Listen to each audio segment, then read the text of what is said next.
La entrevista a la carta, en diálogo directo con los protagonistas de los hechos.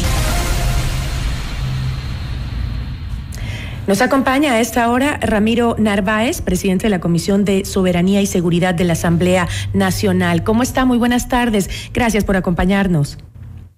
Muy buenas tardes. Un gusto poder compartir con ustedes y poder conversar de estos temas que son de interés para la ciudadanía. Asambleísta, si bien el manejo del sistema penitenciario, del sistema de rehabilitación social del país es competencia del Ejecutivo, la Comisión señala una preocupación por la falta de respuesta estatal. ¿Qué acciones se van a tomar desde la Asamblea Nacional, desde el Poder Legislativo, para hacerle frente a la crisis y a esta grave respuesta de la Comisión Interamericana de Derechos Humanos? Mire, la Asamblea Nacional tiene la competencia de legislar y fiscalizar, y nosotros prácticamente desde la primera semana que asumimos estas funciones tuvimos un interés particular en lo que venía sucediendo en las cárceles, es decir, desde mayo.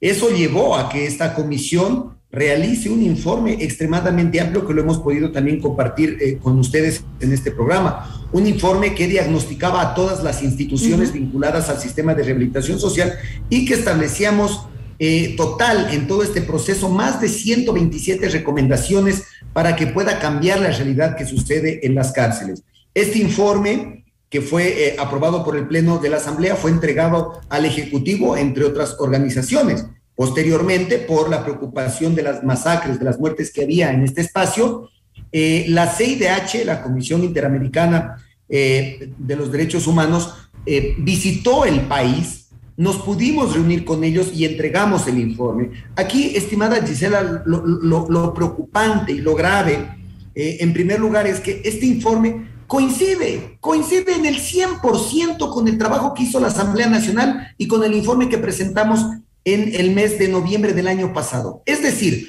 hoy día espero o aspiro que el gobierno por fin se ponga a trabajar en resolver la crisis carcelaria, ya que no le prestó la importancia debida y la atención debida al informe que presentó esta asamblea. Ojalá sí lo haga con el informe de la Comisión Interamericana de Derechos Humanos. Asambleísta, estamos totalmente de acuerdo. No dice prácticamente nada nuevo el informe de la CIDH, pero si bien es cierto, a ustedes sí les compete, como usted dijo, pues una posición fiscalizadora. ¿Van a fiscalizar a las instituciones y a las autoridades que son responsables del sistema penitenciario? Sí, mire, usted dijo una frase que es sumamente importante. El informe no dice nada nuevo, pero coincide con todo lo que dijimos. Si el gobierno ya sabe lo que está pasando, ¿por qué no toma las medidas necesarias para cambiar lo que está pasando en las cárceles? Si hoy día no hay matanzas o no hay masacres, es porque a los privados de la libertad no se les ha generado esa necesidad de volver a generar estos temas. Tiene toda la razón, asambleísta, pero ¿qué van a hacer ustedes? ¿Qué vamos a hacer? Nosotros en nuestro informe hicimos observaciones a las falencias de todas las instituciones y hoy nosotros estamos terminando la primera ronda de una metodología que diseñamos para hacer seguimiento a las recomendaciones que hizo esta Asamblea Nacional a todas las instituciones. El día de hoy aprobamos los últimos 9 pedidos de información respecto a si han cumplido o no con las recomendaciones que hizo esta Asamblea a 30 instituciones, estimada Gisela, 30 instituciones que tienen que responderle a la Asamblea si es que todas esas recomendaciones que nosotros hemos realizado las han acogido o no. Temas tan sencillos, como por ejemplo coordinar con el eje de justicia para acelerar los beneficios penitenciarios y bajar el hacinamiento. Temas tan sencillos como levantar estadísticas para tener un censo penitenciario y saber cuántas personas privadas de la libertad existen y en qué condiciones están, cuál es su estado de salud, en qué etapa va algún proceso judicial que ellos estén llevando adelante. Temas tan sencillos como, por ejemplo, coordinar de mejor manera para que no haya corrupción y materiales prohibidos dejen de entrar a las cárceles. Esto va más allá de la voluntad de la Asamblea. Es cuestión de que el Ejecutivo se ponga firme y garantice que las instituciones responsables se pongan a trabajar, por Dios. No usted puede ha dicho ser posible un que solo punto la que Asamblea se preocupe de este tema. Usted ha dicho un punto al final que es el básico, ¿no? La corrupción en el sistema penitenciario, en el sistema carcelario. Creo que mucho se arreglaría o mucho se evitaría si es que trabajamos para eliminar la corrupción en los centros penitenciarios. La inseguridad que tenemos ahora en el país se desprende justamente de esta corrupción que hay en el sector penitenciario, ¿no? Pero ¿cree usted entonces que ha fallado el Estado en generar esas políticas de rehabilitación que incluyen eliminar la corrupción del interior de las cárceles? Sí, evidentemente hay un abandono del Estado. Esto no es de este gobierno, viene arrastrándose desde varios años atrás, pero la pasividad que tiene este Estado sí me preocupa, porque ya debería haber implementado algunas cosas que son de implementación inmediata y que ni siquiera necesitan presupuesto para implementarse. Estimada Gisela, las cosas no han cambiado en las cárceles. Nosotros hemos sido claros con el presidente de la República. Se tiene que establecer una política criminal, es decir, herramientas para prevenir el delito y para combatir el delito. Yo no puedo dejar de decirle lo siguiente. El año pasado, a mediados del año, le advertimos al gobierno de que las masacres en las cárceles que se dieron en febrero del 2021 se podían volver a repetir, y lastimosamente no nos equivocamos. A finales de año advertí al gobierno nacional que la violencia que se generó en las cárceles se va a trasladar a las calles, y lastimosamente no nos equivocamos, y hoy día esa violencia se ha trasladado a las calles y hay indicadores que no tienen precedentes en la historia del Ecuador. Es decir, al gobierno le hemos anticipado lo que puede pasar, le hemos dado realizando el diagnóstico a las instituciones, le hemos dado realizando el informe de la crisis carcelaria, le hemos dado estructurando recomendaciones para cambios estructurales en el sistema de rehabilitación social, y todavía no hace nada. La Asamblea no es ejecutora, no puedo ir más allá. Pero ya no, pero si hay cosas que puede hacer la Asamblea, si hay cosas que puede hacer. Por ejemplo, usted mencionó que se le advirtió que otro desastre en las cárceles, otra masacre podría darse, y se dio en el 2021 a finales. Y le cuento que en ese momento, justamente dentro de las cárceles, había un porcentaje del 39% que estaba de personas, de población de la cárcel, que estaba con prisión preventiva. Entre esa gente murió muchas personas que no tenían sentencia, que estaban con prisión preventiva. ¿No es ahí justamente la responsabilidad de la legislatura en, por ejemplo, hacer reformas necesarias al Código Penal, al Código Integral Penal, para evitar ese abuso que se da con la prisión preventiva? Por ejemplo, eso ayudaría muchísimo a sacar a gente de la cárcel o a tener un mejor control de las personas que están dentro de la cárcel y aquellas que deberían salir. Sí, mire, lastimosamente alguien que le ha fallado de manera significativa al sistema de rehabilitación social y a la sociedad en general es el eje de justicia. El eje de justicia está en grave situación, está a punto de colapsar.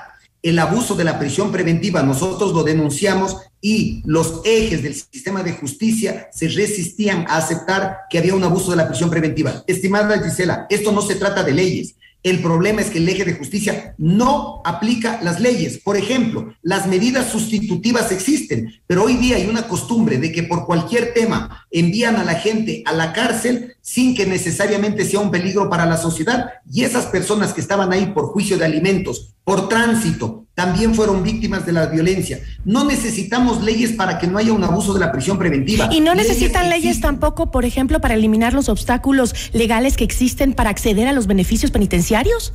Absolutamente ninguna reforma legal se necesita.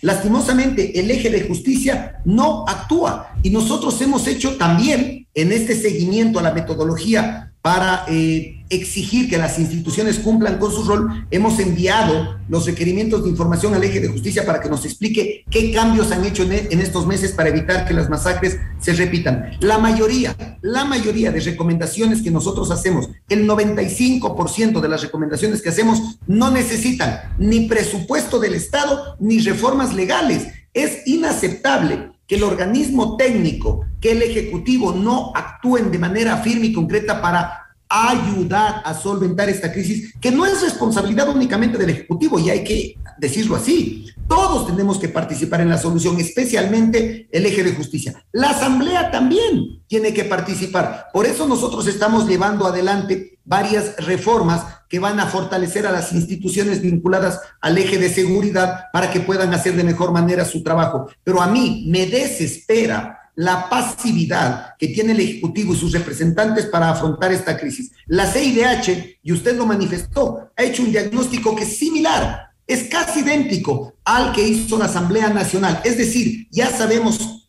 cuál es el diagnóstico, ya sabemos qué instituciones fallan, ya sabemos dónde hay que trabajar, pero la pasividad del Ejecutivo es desesperante. Yo aspiro que luego de este informe de la CIDH se ponga a trabajar. Nosotros no vamos a descansar. Al parecer la Asamblea es la única que se preocupa de estos temas, pero no vamos a descansar de hacer el seguimiento y el control político para que las instituciones se pongan a trabajar. En resumen, entonces, según lo que usted me está diciendo, es el Estado el responsable del incremento de criminalidad y violencia en el Ecuador. Pues si la crisis carcelaria está afectando lo que sucede justamente en el exterior, es decir, todos los crímenes y dicen que se mandan desde la cárcel, y si, como usted dice, pues hay una pasividad y un quemimportismo por parte del Estado, ¿es el Estado el culpable de lo que estamos viviendo en las calles, en nuestras ciudades? ¿El índice de inseguridad es culpa del Estado entonces?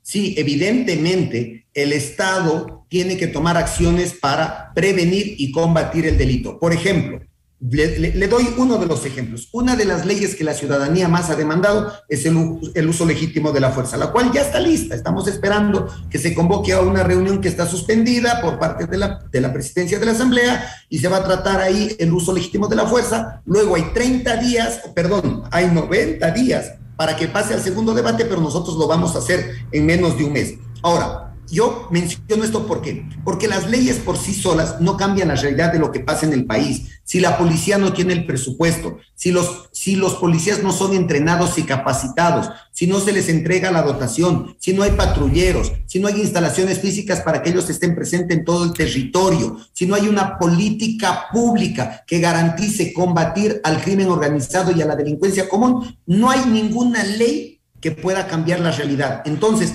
aquí todo está en manos del Ejecutivo. Nosotros nos vamos a sumar en todo lo que podamos, pero nuestras funciones son legislar y fiscalizar. Y dentro de ese marco ya estamos agotando todos los espacios. Hoy tenemos una reunión con la ministra de Gobierno, esperamos revisar algunos temas vinculados a seguridad. Vamos a comunicar todo el trabajo que hace la Asamblea para que ellos se vayan sumando a este trabajo. Estamos construyendo un gran código orgánico de seguridad integral que tanta falta le hace al país, para que todas las instituciones articulen sus acciones y no hagan temas dispersos, no hagan esfuerzos dispersos. Es decir, estamos trabajando, pero necesitamos más acción de parte del Ejecutivo.